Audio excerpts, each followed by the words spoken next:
बारिश से परेशान लोगों के लिए फिलहाल राहत की कोई खबर नहीं है, क्योंकि फ्राइडे से शुरू हुई मूसलाधार बारिश अभी थमने वाली नहीं है। अगले 48 घंटे तक लगातार बारिश होगी।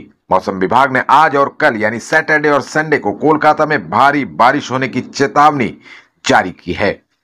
अलीपुर मौसम विभाग के मुताबिक बंगाल की खाड़ी में बना निम्न दबाव और गहरा हो गया है, जिसके चलते फ्राइडे को कोलकाता समेत आसपास के इलाकों में भारी बारिश हुई। रात भर बारिश होती रही, जो अभी भी जारी है। मौसम विभाग ने रेड अलर्ट जारी कर कोलकाता समेत दक्षिण बंगाल के कई जिलों में भारी बारिश के साथ तेज हवा चलने की चेतावनी जारी की है। बंगाल की खाड़ी में बने निम्न दबाव के चलते आज दिन भर भारी बारिश होगी। रविवार को भी कोलकाता सहित दक्षिण बंगाल के कई जिलों में भारी बारिश होने की भविष्यवाणी की गई है। मौसम विभाग ने रविवार तक मछुआरों को समुद्र में नहीं जाने का निर्देश जारी किया है। अलीपुर मौसम विभाग ने बताया कि शनिवार को कोलकाता सहित आसपास के जिलों में भारी बारिश होगी। मौसम विभाग का अलर्ट सही साबित हो रहा है। फ्राइडे से शुरू हुआ बारिश का सिलसिला आज सवेरे तक जारी है। लगातार हो रही मूसलाधार बारिश के चलते कोलकाता के बहुत सारे इलाकों में पानी जम गया है।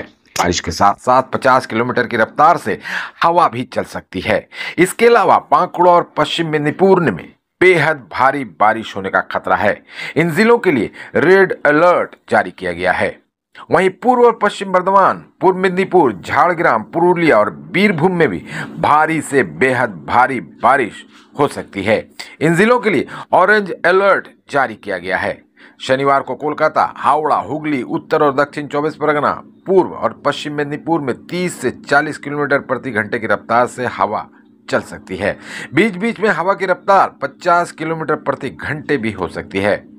आज कोलकाता समेत दक्षिण बंगाल के सभी जिलों में भारी से भारी बारिश की चेतावनी दी गई है।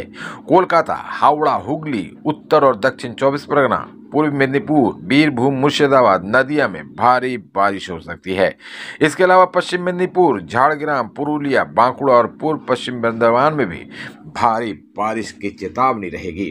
रविवार को भी कोलकाता समेत दक्षिण बंगाल के ज्यादातर जिलों में भारी बारिश होगी। আগামী কয়েকদিন আপনার দক্ষিণবঙ্গের বিভিন্ন প্রায় সবকটা জেলাতে মানে ধরুন আগামী 3-4 দিন প্রত্যেকটা সবকটা জেলারই দু এক জায়গাতে আইসোলেটেড ভাবে কোথাও কোথাও হেভি রেনফল, কোথাও কোথাও heavy two very heavy rainfall, কোথাও কোথাও এমনকি এক্সট্রিমলি হেভি রেনফল হওয়ার সম্ভাবনা আছে। তার কারণ হচ্ছে যে গতকাল আপনাদের মিডিয়া ব্রিফিং এর সময় আমি জানিয়েছিলাম যে একটি চক্রবাত ঘূর্ণাবর্ত আপার এয়ারে দেখা গেছে এবং গতকালই রাত্রিবেলাতে ওই চক্রবাত ঘূর্ণাবর্তটির প্রভাবে একটি নিম্নচাপ অঞ্চল তৈরি হয়েছিল আপনার ওই কি বলে নর্থ ওয়েস্ট বে অফ বেঙ্গল এবং সাউথ ওয়েস্ট বাংলাদেশ কোস্টের সংলগ্ন। এখন ওই লো প্রেসার এরিয়াটি আপনার নর্থ ওয়েস্ট টুয়ার্ডস ডাইরেকশনে মুভ করে এখন ওটা ইন্টেন্সিফাই হয়ে গেছে একটা ওয়েল মার্ক লো প্রেসার, সুস্পষ্ট নিম্নচাপ ক্ষেত্রতে পরিণত হয়েছে এবং বর্তমানে ওটি নর্থ ইস্ট উত্তর পূর্ব বঙ্গোপসাগর এবং তার সংলগ্ন দক্ষিণ পূর্ব বাংলাদেশের তটরেখাতে অবস্থান করছে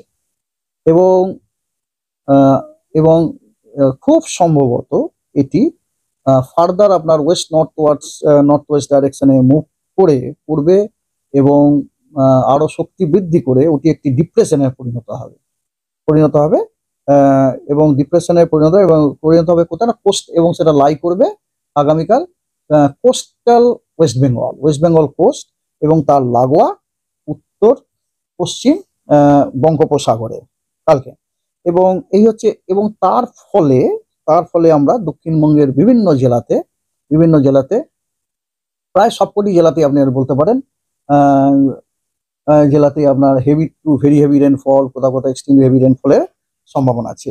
তো মোটামুটি হালকা থেকে মাঝারি বৃষ্টিপাত অ্যালং উইথ বজ্রবিদ্যুৎ এটা 13, 14, 15 এই 3 দিনই, মানে আজকে 1টা থেকে শুরু করে 15 তারিখ 16 তারিখ সকাল 1:30 পর্যন্ত আর কি, ঠিক আছে।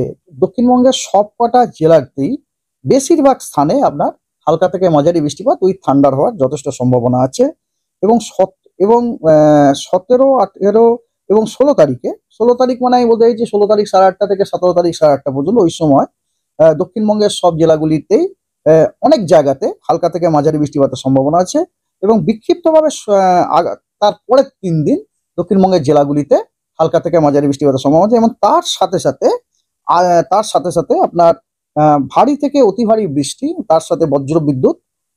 13 তারিখে আমরা দক্ষিণবঙ্গের বেশ কিছু জেলায় 2-1 জায়গাতে বিক্ষিপ্তভাবে হওয়ার সম্ভাবনা আছে, যেগুলি হচ্ছে কলকাতা, হাওড়া, হুগলি, 2 চব্বিশ পরগনা, এবং হেভি রেনফল এবং ভারী বৃষ্টিপাত এবং তার সাথে বজ্র বিদ্যুৎ সেগুলি দক্ষিণবঙ্গের বাকি সব জেলাগুলিতে বিক্ষিপ্তভাবে 2-1 জায়গাতে হওয়ার সম্ভাবনা আছে। আর এটা হচ্ছে 13 তারিখে এবং 14 তারিখে, 14 তারিখ বলতে আমি বলছি 14 তারিখ 8:30 থেকে 15 তারিখ 8:30 পর্যন্ত ভারী থেকে অতি ভারী বৃষ্টি, তার সাথে বজ্র বিদ্যুৎ। এগুলি আপনার 2 মেদিনীপুর, তার সাথে পশ্চিম মেদিনীপুরে আবার এক্সট্রিমলি হেভি রেনফল 1-2 জায়গাতে। হ্যাঁ, আর ভারী থেকে অতি ভারী বৃষ্টি ঝাড়গ্রাম, পুরুলিয়া, বাঁকুড়াতেও ভারী থেকে অতি ভারী বৃষ্টি আইসোলেটেড 1-2 জায়গাতে এবং তার সাথে সাথে এক্সট্রিমলি হেভি রেনফল 1-2 জায়গাতে হওয়ার সম্ভাবনা আছে বাঁকুড়ায়। এবং ওয়েস্ট এবং ইস্ট বর্ধমান এবং বীরভূম, সেখানেও ভারী থেকে অতি ভারী বৃষ্টিপাত হওয়ার সম্ভাবনা আছে 1-2 জায়গাতে বিক্ষিপ্তভাবে 14 তারিখে। আর 15 তারিখে আপনার ঝাড়গ্রাম, পুরুলিয়া, ওয়েস্ট বর্ধমান, বীরভূম এই জেলাগুলিতে 2-1 জায়গায় বিক্ষিপ্তভাবে ভারী বৃষ্টি প্লাস তার সাথে বজ্রবিদ্যুৎ হওয়ার সম্ভাবনা আছে। আর দক্ষিণবঙ্গে আপনার উইন্ড ওয়ার্নিংও আছে। স্ট্রং সারফেস উইন্ড 30 থেকে 40 কিলোমিটার প্রতি ঘন্টায়, গাস্টিং এ 50 কিলোমিটার প্রতি ঘন্টায় কয়েকটি জেলাতে, সেগুলি হলো 2 চব্বিশ পরগনা, হুগলি, হাওড়া, কলকাতা, 2 মেদিনীপুর এবং ঝাড়গ্রামে। ফিশারম্যানের জন্য ওয়ার্নিং আছে যে আমাদের পশ্চিমবঙ্গের তটরেখা এবং পশ্চিমবঙ্গের কোস্টের অফে এবং তার সংলগ্ন উত্তর বে অফ বেঙ্গলে, বঙ্গোপসাগরে আপনার স্কোয়ালি সারফেস উইন্ড 35 থেকে 45 কিলোমিটার প্রতি ঘন্টায়, তার সাথে গাস্টিং এ 55 কিলোমিটার, এটা আশা করা যাচ্ছে।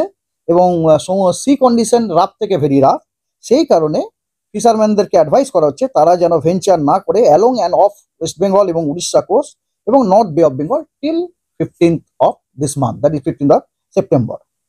এই হচ্ছে এই আপনার ইন ব্রিফ ওয়েদার। মানে আপনি বলছেন যে সমুদ্রের জলোচ্ছ্বাসের এখনো এই মুহূর্তে কিছু না, কারণ ওটা সাধারণত সাইক্লোন হলে একটা সার্জ হয়, এটা তো আপনার একটা ডিপ্রেশন। তবে rough sea condition definitely expected.